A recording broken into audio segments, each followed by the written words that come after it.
In late 1969, the Allman Brothers roared out of Macon, Georgia with a sound that had never been heard before. Two incredible guitarists playing in harmony solos, and the Allman Brothers Band was launched. Their first and second albums were critically acclaimed. However, on October 29th in 1970, the Allman Brothers Band had performed in Knoxville, and Duane Allman was rushed to the hospital with a drug overdose. His fingertips had turned blue. The story goes that he had overdosed on opium.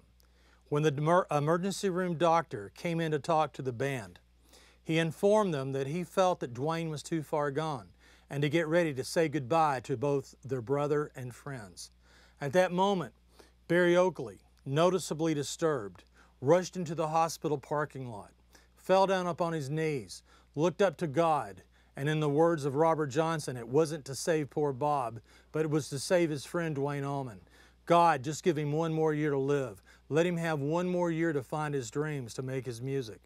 And as a hysterical Oakley pleaded to God in the parking lot a few moments later, the emergency room doctor came to tell the band that a miracle had happened. Duane Allman was going to survive. The band went back on tour and played nightly until the night of October 29th, 1971. On that night, Duane Allman, on his motorcycle, smashed into the back of a truck carrying a wrecking ball. He died from those injuries. What was interesting was October 29th, 1971 was exactly 1 year to the day that Barry Oakley had asked God to give Allman his year. Sometimes you have to be careful what you wish for. On the other hand, 1 year and 13 days later, Barry Oakley was killed in a motorcycle accident exactly 150 feet away.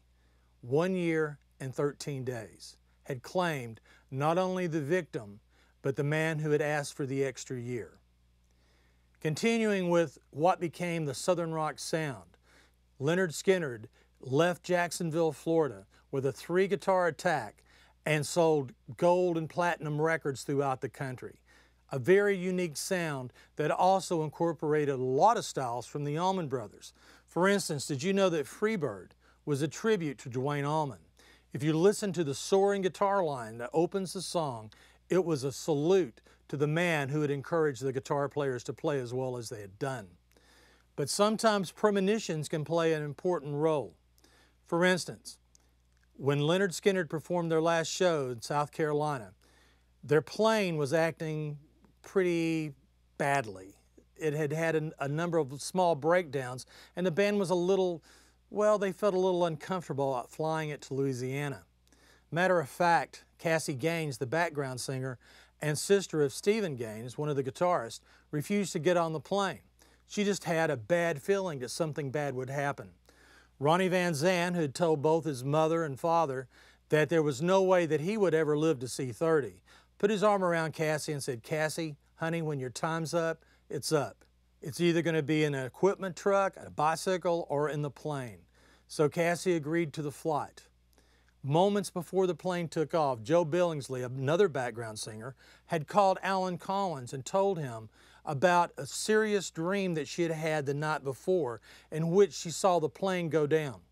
She begged the band not to fly, to charter commercial flights, but the band took off. And when the fuel was jettisoned, the plane smashed into a swamp in Mississippi. Ronnie Van Zant, Stephen Gaines, Cassie Gaines, and the road manager were killed in the crash. 3 days before the plane took off, Lynyrd Skynyrd had released its album called Street Survivors, and on the cover you saw the band pictured with flames. The flames appeared to engulf both Ronnie Van Zant and Stephen Gaines. When the band was killed with the accident and the survivors rushed to the hospital, the album cover was pulled from stores and replaced with a black album. Sometimes premonitions, you need to listen. This is Gary Patterson. Thanks for walking with me on the dark side. You know, you may think some of these stories are fact and some are fiction, but one thing for certain, you'll never listen to your music exactly the same way again.